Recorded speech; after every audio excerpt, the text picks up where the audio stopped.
विश्वास करो हमारी बात को। अभी अवसर है, निकल चलो। अभी तुम्हें हरि गुरु की बातें अच्छी नहीं लगती, अभी तुम्हें हरि गुरु का प्यार नहीं समझ में आ रहा, तुम्हें ऐसा लगता है कोई हमारे शरीर का प्यार करे तो वो हमारा प्यारा, इंद्रियों का दुलार करे सो हमारा प्यारा, हमारे मन के अनुकूल चलने वाला मिले तो सच्ची मानिए सारी बातें हरि से पूर्ण होती हैं। अगर कोई तुम्हें प्यार करता है यहां तो नाटक करता है प्यार का, वो तुम्हारा शोषण करना चाहता है इसलिए प्यार करता है। कौन ऐसा हृदय वाला है जो अपने को न्यौछावर करके तुम्हें प्यार करे? वो केवल हरि, और हरि गुणगान में मस्त भगवत अनुरागी, दूसरा नहीं। तुम तुम्हार सेवक असुरारी, स्वार्थ रहित जग जुग उपकारी। ये समझ में नहीं आता। प्यार का मतलब समझा जाता है वासनाओं का खेल हो तो प्यार, मनोरंजन हो तो प्यार, हरे मन का भंजन करके वासना का नाश करके उपासना में प्रतिष्ठित हो जाना, इसे प्यार कहते हैं। जो अविनाशी प्रकृति से भोग कर सुखी होना चाहता है कभी नहीं हो सकता है। शब्द याद कर लो। खाते खाते दांत टूट जाएंगे, देखते देखते आंख फूट जाएगी, शरीर नष्ट हो जाएगा, पर वासनाएं ज्यों की त्यों रहेंगी और बढ़ती चली जाएंगी। ये जो जलन होती है यही भस्म करती वासनाओं को। सच्चे उपासना के मार्ग में चलने वाले जलन की परवाह नहीं करते, कष्ट की परवाह नहीं करते, वही उस परम पद के अधिकारी होते हैं। कल एक ने प्रश्न किया कि ऐसा कोई मार्ग बताइए जिसमें कोई कष्ट न हो, भगवत प्राप्ति हो जाए। घर बैठ जाओ। ऐसा सृष्टि में लौकिक मार्ग नहीं है तो अलौकिक मार्ग की क्या बात।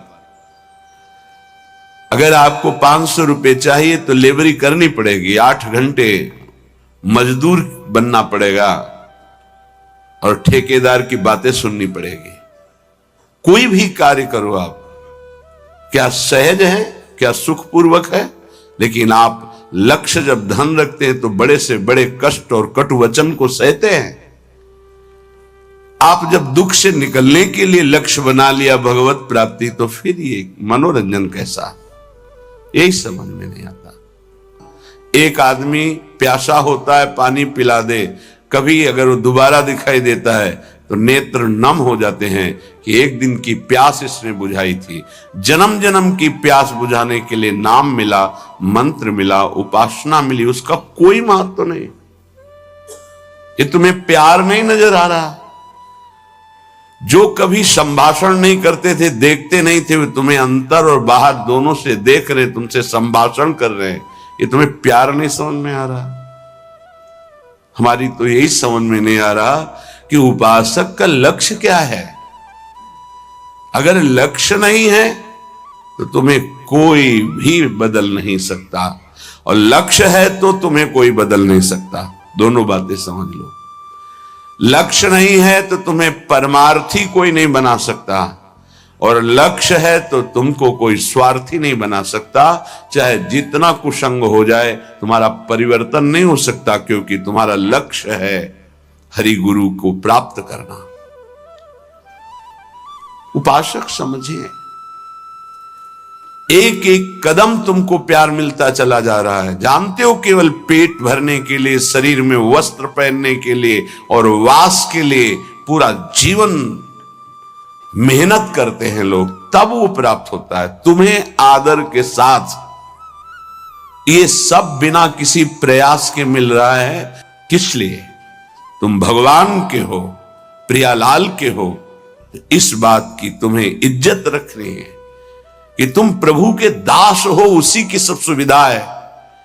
अगर दासत्व विषयों का रखोगे तो छल कर रहे हो हमारे प्रभु के साथ। ये छल तुम्हारे हृदय को ताप पहुंचा देगा, ऐसा ताप जो कहीं शांति नहीं मिलेगी। समझ में नहीं आता। मेरे प्रभु उतरते चले जाते हैं, झुकते चले जाते हैं आपको उठाने के लिए। आप ऐंठते चले जाते हैं कि आप कुछ हैं, भोगना पड़ेगा आपको आगे। शब्द याद कर लीजिए। आगे आपको प्रतिकूलता ऐसे घेरेगी कि फिर कोई बचाने वाला दिखाई नहीं देगा, वो आप क्लेशित होंगे। इसलिए सावधान हो जाइए, परिस्थिति को सहना सीखिए। सहत सहत बाढ़े भगति गृह तन गुरुहित गार। जो सहनशील वही महात्मा होता है, जो सहनशील है वही प्रेम रस का अधिकारी बनता है, जो सहनशील है वही प्रियाजू का कृपा पात्र बनता है। प्रियाजू कृपा पे कृपा करती चली जा रही, संसार समुद्र से निकाल करके अपने महल में रखकर अद्भुत सुख दे रही। यहां जानते हो भजन का स्वरूप क्या है? रहना ही भजन हो जाता है। पर रह कहां पा रहे हो? यहां तन यहां रह रहा है मन विषयों में, मन नाना प्रकार की कामनाओं की पूर्ति में। क्या वृंदावन वास हो रहा है? ये बनवास है। वृंदारण्ये चर अचर दृक् पश्य वृंदावन श्री। जिह्वे वृंदावन गुणगान कीर्त श्रोत्र गृह्यान। वृंदाटव्या भज परिमल घ्राण गात्र त्वमस्मिन्। वृंदारण्ये लुठत पुलकितम कृष्णो केलिस्थलीसु। यह है भजन वृंदावन का। बोले नेत्रों से तुम यहां वृंदावन वासी जो खगमृग पशु पंछी मनुष्य हैं, इनको भाव से देखो। ये सब भजनानंदी महापुरुष हैं। ये भजन के प्रताप से यहां कोई सूकर बना हुआ है, कोई कुकर बना हुआ है, कोई पशु पक्षी बना हुआ है, कोई मनुष्य बना, कोई लता, कोई वृक्ष। ये जहां जो कुछ दिखाई दे रहा है, चर अचर दृक् पश्य वृंदावन श्री। ये वृंदावन की अद्भुत श्री वैभव शोभा भगवत स्वरूप है।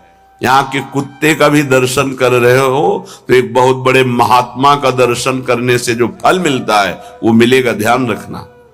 हरिराम व्यास जी आचार्य हैं रस के, वो कह रहे हो मन वृंदावन को श्वान। श्वान माने कुत्ता। यहां का कुत्ता कोई साधारण श्वान नहीं है, वो कोई परमहंस महापुरुष है जो प्रियाजू की स्केली कुंज में श्वान रूप धारण किए हुए रज का सेवन कर रहा है। आप क्या समझते हैं? मनुष्य शरीर से भी महान सौभाग्यशाली वो है। क्यों? तुम तो गद्दे पे सोते होगे, वो रज पे सोता है। तुम रज के बने हुए पात्र में विरक्त होकर पाते हो कि नहीं, श्री भगवान जाने। लेकिन उसको भोजन ही रज में मिलता है और रजयुक्त भोजन पाता है। उच्छिष्ट संतों का मिलता है तुम्हें कि नहीं, लेकिन उसको जरूर मिलता है क्योंकि प्राय उच्छिष्ट ही डालते हैं। संतों का भंडारा हुआ, दोना पत्तल बाहर फेंक दिए गए, एक एक पत्तल को चाट चाट कर साफ संतों की जूठन पा रहा है। कौन है? महाभागवत है वो। यहां के चर अचर को भाव से देखने की कोशिश कीजिए। पशु पक्षी लता वृक्ष मनुष्य, ये सब भगवत स्वरूप है। भजन हो रहा है यहाँ का। आप अगर भाव से दर्शन कर रहे हैं, भजन हो रहा है। अगर भाव का अभाव है तो आपको गलत दर्शन होने लगेगा। ईर्ष्या द्वेष वाली बातें, दोष गुण वाली बातें, माया जनित बातें आपको दिखाई देने लगेंगी। ऐसा यहां का भजनानंदी उपासक नहीं देखता, वो भाव से देखता है। खग मृग पशु पंछी जे या बन के चरण शरण रख लीजिए। ये सब भगवत स्वरूप है। सच्ची मानिए, सब भगवत स्वरूप है। ऐसे वृंदावन में रहो, अपने नेत्रों से जो भी देख रहे हो ये सब बड़े बड़े भजन करने वाले महापुरुष हैं। न जाने कौन सा भजन किस जन्म में बना कि वो इस धाम में आकर के नाली की कीड़ा पशु पक्षी इन रूपों में विराजमान है। श्रीपाद प्रबोधानंद जी कह रहे हैं, बाहर मुझे चतुर्मुख परम वेदों का ज्ञाता ब्रह्मा पद ऐश्वर्य पद नहीं चाहिए, लेकिन वृंदावन में नाली का कीड़ा बना दो मुझे। ये जितने भी आपकी दृष्टि में आ रहे हैं, आपका भारी भजन बन रहा है। यदि भाव से आप देख रहे मेरे प्रभु के जन हैं, ये बड़े बड़े भजन करने वाले हैं। चाहे वो कोई बेल हो, कोई वृक्ष हो, ये सब भगवत स्वरूप है। ऐसे तो अपने नेत्रों का भजन करो। ये नेत्रों का भजन है। अब जिह्वे वृंदावन गुणगान, जीव का भजन है वृंदावन की प्रिया प्रीतम की रूप माधुरी, गुण माधुरी, लीला माधुरी, कुंज निकुंजों की ये जो चर्चा करते हैं, अर्थात श्रीमद चतुरासी जी गाते हैं, 42 लीला गाते हैं, श्रीमद राधा सुधा निधि, केली मालजू, महावाणी जू, ये सब वाणी का भजन हो रहा है, दिव्य भजन, वाणी की सार्थकता हो रही। नाम कीर्तन करते हैं, राधा राधा राधा, वृंदावन वृंदावन वृंदावन, जिह्वे वृंदावन गुणगान, जीव का भजन हो रहा है, खूब गुणगान कर रहे हैं प्रिया प्रीतम का। कीर्तय श्रोत, श्रवणेन्द्री का भजन हो रहा है, खूब नाम कीर्तन सुन रहे हैं, बड़ा सुख मिलता है जब यहां सब उपासक जन जोर से गाते हैं, आवाज पहुंचती, हृदय नाच उठता है। अहो भाग्य, अहो भाग्य, कीर्तन करने वाले और सुनने वाले दोनों का। नाम संकीर्तनम यस्य सर्व पाप प्रणाशनम, सारे पापों का नाश हो रहा है। उच्च स्वर से प्रभु के नाम का कीर्तन कर रहे हैं। कीर्तन श्रोत्र, श्रवणेन्द्री से सुनने मात्र से प्रिया प्रीतम का प्रेम प्राप्त, ये बड़ी सामर्थ्य है कीर्तन में। गुण कीर्तन में जो पद गायन होता है, श्रवण सुनत प्रापक रति राधा पद अम्बुज सुकुमार। आप बैठे यहां सभा में और गुण कीर्तन हो रहा तो कृपा की वर्षा हो रही, आप भींज जाओगे। रासमंडल में महाप्रभु हरिवंश चंद्रजू के प्राकट्य उत्सव का 1 महीने पद गायन होता है। हमारी एकांतिक रुचि संन्यास वृत्ति के कारण प्रारंभ में सदगुरुदेव भगवान ने कहा कि आप सभा में क्यों नहीं जाते, तो उनका रुचि नहीं, एकांतिक रुचि रही, अकेला रहना शांत ऐसे पर नहीं। वो सब उसका फल मिल गया है, प्रियाजू के चरणों की शरणागति। तो जाकर के विराजमान होकर के वहां वाणी सुनो ना, वाणी सुनने मात्र से सभा में प्रियाजू की कृपा प्राप्त होती है। बस फिर आगे प्रश्न नहीं हुआ, गुरुदेव के वचन है। अगर सभा है, ऐसे वाणी गायन हो रहा है, आप बैठे हैं, कुछ समझ में नहीं आ रहा, फिर भी आप निष्पाप हो रहे हैं, प्रियालाल की कृपा पात्र बन रहे हैं, ये बात समझनी चाहिए। कीर्तय श्रोत्र, गृह्यान वृंदाटव्या, भज परिमल घ्राण गात्र, त्वमस्मिन् वृंदारण्ये लुट पुलकितम कृष्ण केल स्थलीषु। तुम श्री वृंदावन के पुष्पों की सुगंध जो प्रियालाल के चरणों में समर्पित है, वृंदावन के पुष्प, ये खास बात है। जो हमारी ब्रजभूमि में प्रकट हुए पुष्प हैं, इनकी समानता करोड़ों रुपए का बाहर से पुष्प लाकर अर्पित करो तो मेरे प्रियालाल को उतना सुख नहीं होगा।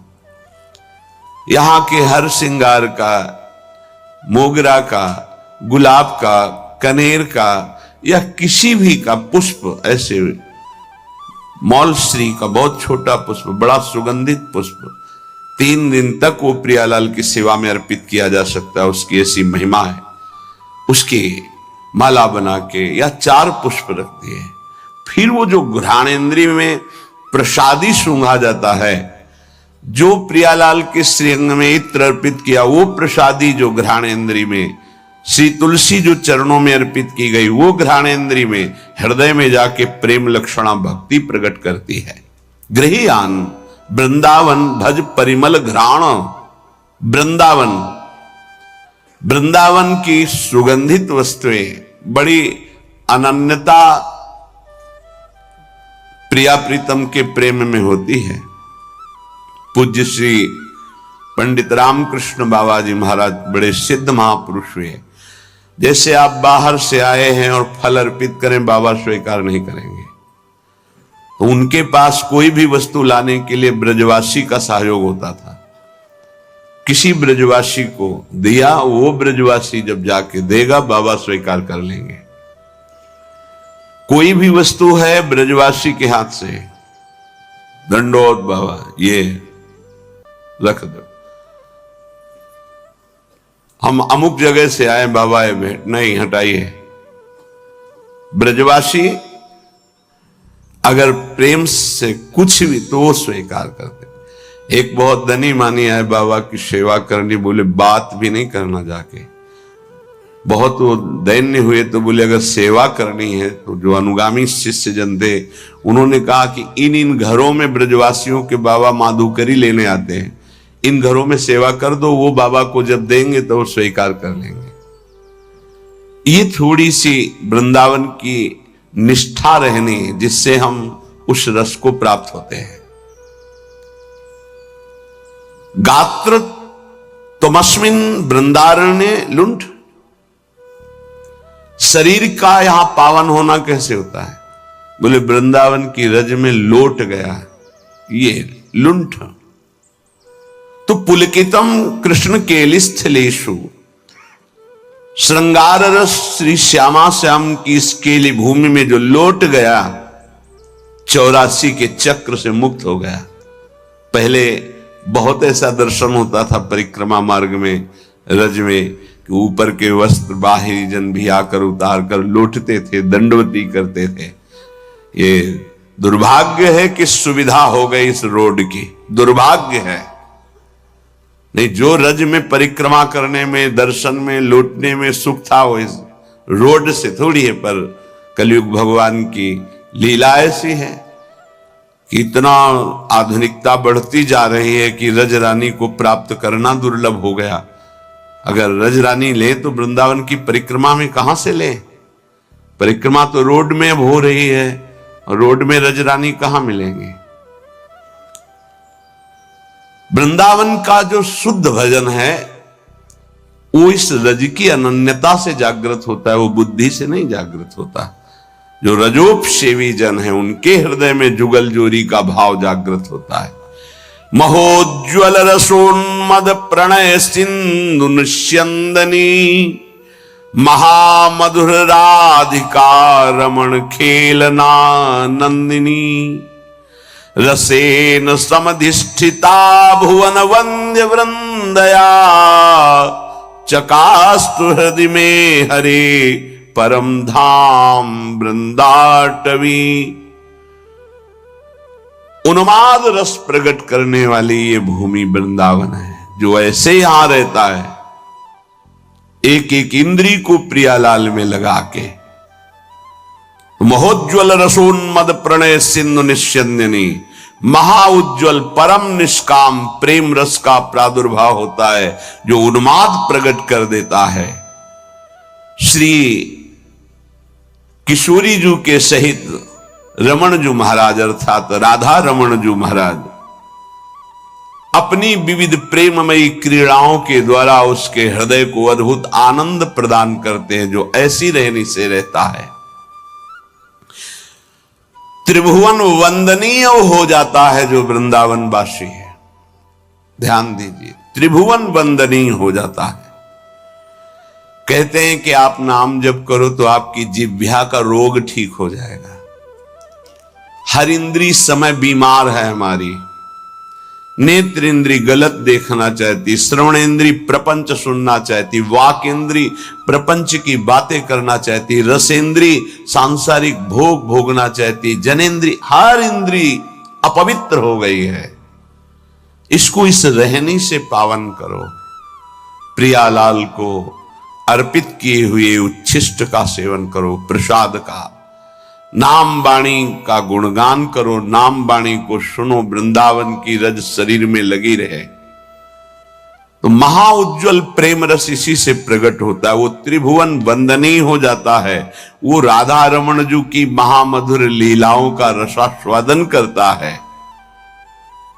ऐसे परमानंद में समधिष्ठित परम धाम श्री वृंदावन हमें स्वीकार करे, अर्थात हमें आश्रय और वास देकर रहनी प्रदान करे। ऐसी रहनी से हम रहें।